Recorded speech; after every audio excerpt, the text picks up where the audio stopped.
Неодамна дознав дека мојата така наречена генерација X од 1965 до почетокот на 80-тите се викала уште и сендвич генерација. Низините припадници, особено жените, денес се под повеќе паралелни притисоци. Грижа за возрастни деца кои се уште зависат од семејството, промени во кариерата поради новите технологии и конкуренција од помладите, потребата да се реинвенираат, влегувајќи во ново, зрело доба од својот живот. За некој од нив, како дополнителен елемент, се јавува поддршката на стари родители, која често самите не може да ја дадат. Во македонски контекст во минатото, грижата за старите лица не било проблем. Големите семејства, составени од повеќе генерации, обезбедувале постојано присуство на некого во куќата и барем едно каче за старите покрај огништето. Денес тие се често препуштени самите на себе, а на семејството, доколку го имаат, му е потребна дополнителна помош да излезе на крај со една ваква животна ситуација. Во оваа епизода од подкастот Обични луѓе разговараме со 34 годишната Александра, која се грижи за старите во нивните домови по период во кој на неа самата и била потребна таква нега.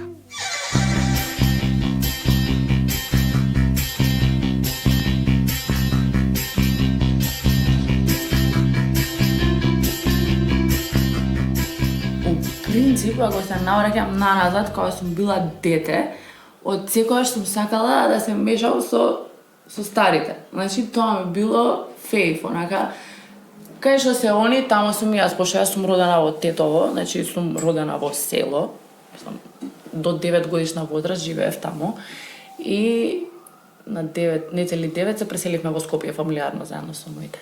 И значи животот на село, живот на село, се оди на нива, нели, сето тоа добиток има, и сето тоа го прават старите, младите помалку. И јас сум била секогаш со старите, значи, кај што се меси таму, кај што се тера добиток таму со нив, на нива таму, значи, од секогаш сум сакала да бидам у друштво со стари, не со постари, него со онака баш стари баби, дедовци, значи со нив. Александра како возрастна никогаш не се грижила за стар човек, бидејќи незините баби и дедовци рано починале, а некои од нив биле и во странство. Па сепак таа врска од детството помеѓу неа и старите во тетовското село Глоги изгледа останала. Иницијативата да се јави на оглас за обука за негуватели дошла од хуманитарна организација во која што претходно волонтирала. Не повика, заедно имавме обука во Црвен крст, се одржуваше обуката, 6 месеци траеше во просториите на Црвен крст. На 4 месеци беше теоретски дел, значи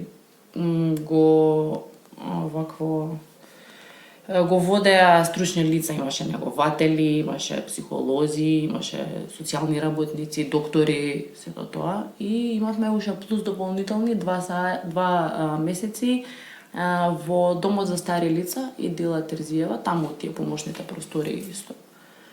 И после тоа, откако заврши обуката, имавме некои тестирања, и после тестирањата добивме сертификати. Мојот беше за помош и нега на стари лица со Алцхаймер и деменција. И после 5-6 месеци, нешто така, мислам ги добив првите мои корисници.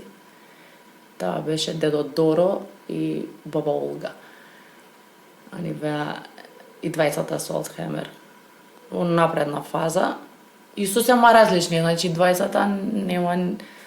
Значи дедо Доро си беше збореше, растураше, значи раскажуваше приказни, станува, оди, така. А баба Олга беше тивка, ништо не зборуваше. И многу беше, значи на почетокот тептен чудно, знаеш, првен да ги доживеам, после да ги прифатам сите тие, не знам, искуства, како да кажам, не знам. Многу беше интересно. Најголем предизвик на почетокот и било тоа што поради деменцијата корисниците ја заборавале, па на следната средба повторно морала да тргне од почеток. Здраво, јас сум Александра. Следниот пат пак. Но дури и во такви околности било очигледно дали врската е воспоставена. Ако е корисникот со Алцхаймер и деменција, сум имала, значи, и имам таква корисничка, што за жал има напреден стадиум на Алцхаймер и деменција и ништо не зборува. Значи само као и толку некој, знаеш, али па нема појако кога ќе те види онака искрено, кога ти се радува, знаеш, онака као баш си ја сакам да ја мајче Христина, таа ми е корисничката сега. Срцка е. Значи со неа, она е напреден стадиум, нема разговор, значи нешто, мислам, јас и се обраќам и кажувам, ама немам повратен фидбек, знаеш. Не можеш да разговараш као. А сум имала корисници, например со Алцхаймер и деменција, исто, зборат, растураат, знаеш, онака, како биле, пример, од Егејска Македонија, оние што се постарите, што биле протерувани, што живееле по овие, кажи ги, кампови, тамо, Полска, негде нагоре. И они, значи, се памтат, пошто од минатото, памтат, усвари, у принцип, Алцхаймер, луѓе со Алцхаймер, памтат од минатото работи и тамо живеат, знаеш, тамо се. Мислат дека се млади, мислат дека сега е тогаш. Знаеш, интересно е онака за посматрање се до тоа. И раскажуваат, ја кога бев дете, вака беше, така беше, сум роден таму, вамо сум со возот кога не бомбардира, значи сето тоа убаво го раскажуваат и усвари можеш за минатото да направиш убава слика визуелно, онака да си го представиш сето тоа. Али до некој одреден момент, да речеме до 20 години, нешто така, 20-22-3 годишна возраст памтат после тоа или нешто сегменти, делови.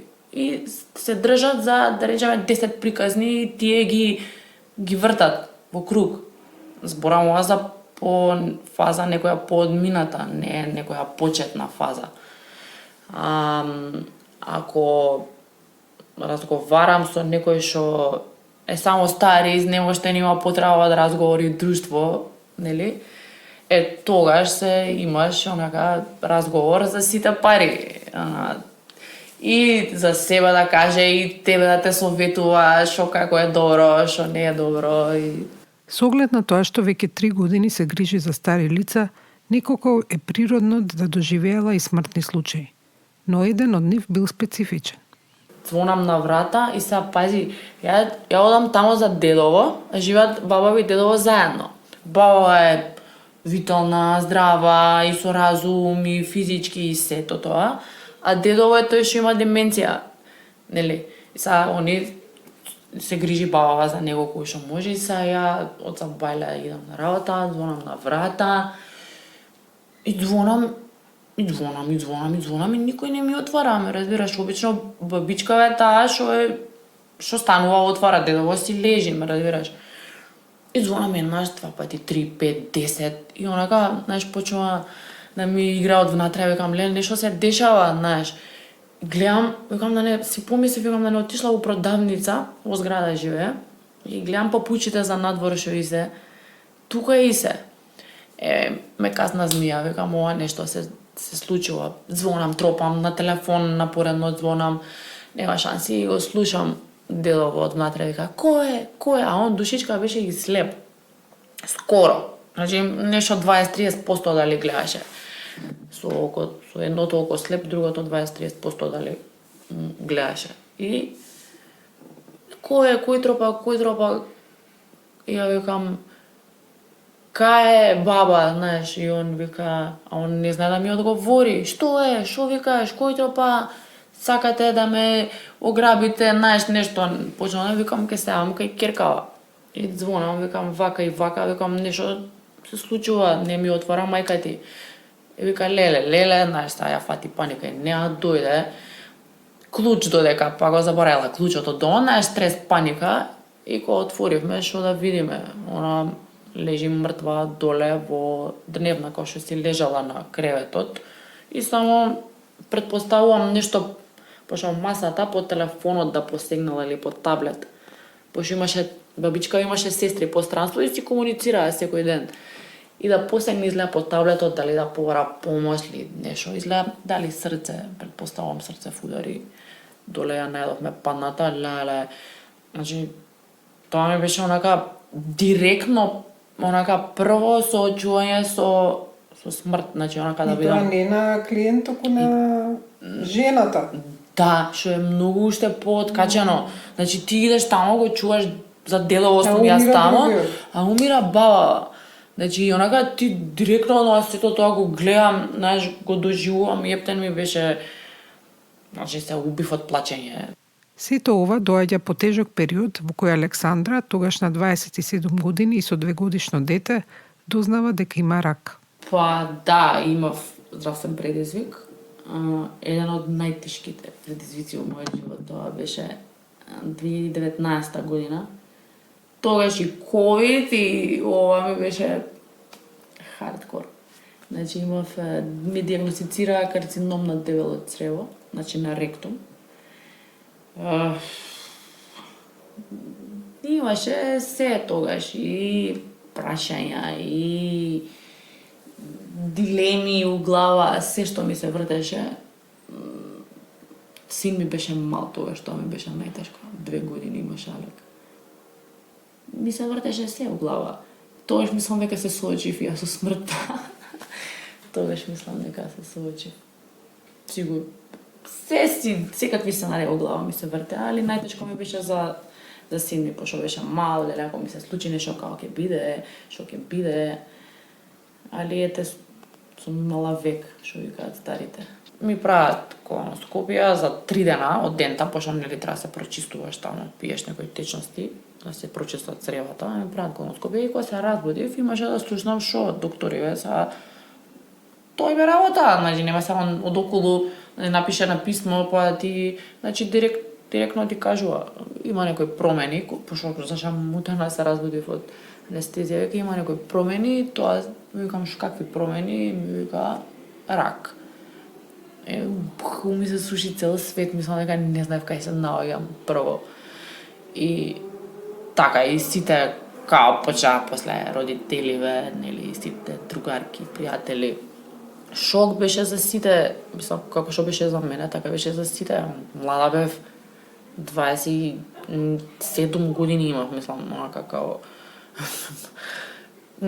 Ми се чудеа докторите, викаат, што е ова, викаат, диагноза, викаат, за луѓе над 50 години, викаат, не некој на 20 години. Денес Александра е, како што вели, cancer free, а единствен подсетник за преживеаното е тоа што мора да носи така наречена стома, еден вид кесичка прикачена за цревце од стомакот во која се врши нужда.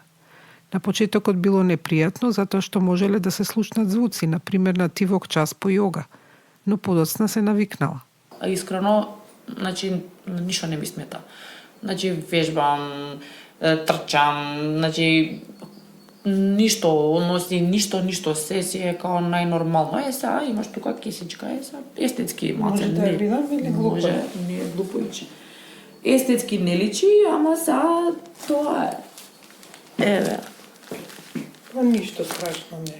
Имаше добри, на AliExpress ги гледам, вакви имаш, My Chanel bag, онака, и си викам да си нарачам, и така.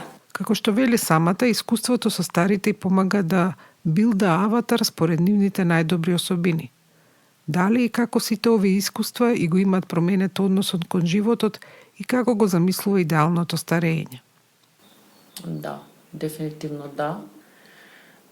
Ме менува, значи не ме смени, туку ме менува константно, затоа што сега директно сваѓам што вистински има вредност, а тоа не се материјални работи, туку пак ја кажам, тоа се односите и моментите што ги живееме. Значи тоа е вистинска вредност и повеќе акцент ставам на малите работи, здравје, внимание, љубов. Ги викаме мали, ама се Ги говори. викаме мали, да, сите ги викаме мали, а уствари тоа е најважно нешто што идеалното старење го замислувам со некој до мене.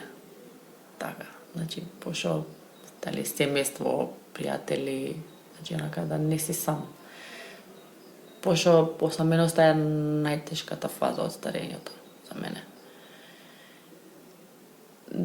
Тоа, да си во мир со себе, да не се каеш за каков живот си живеел и шо. И да, како да кажам, онака достоинствено да си стоиш на нозе, да не се осеќаш како товар на некој, да се чувствувам слушнато и као да мојот живот има смисла, онака да оставам крај, така. Иако може се ова, у некоја трошна кукичка на планина, така поред некоја рекиче, нели некоја добро здравје идеално нема, али така. Замислата на Александра не е воопшто лоша, со тоа што во нашиот случај таа би вклучувала куќа крај вода, езеро или море. Секако староста прво треба да се дочека, а потоа и мирно да се живее без страв од следната фаза.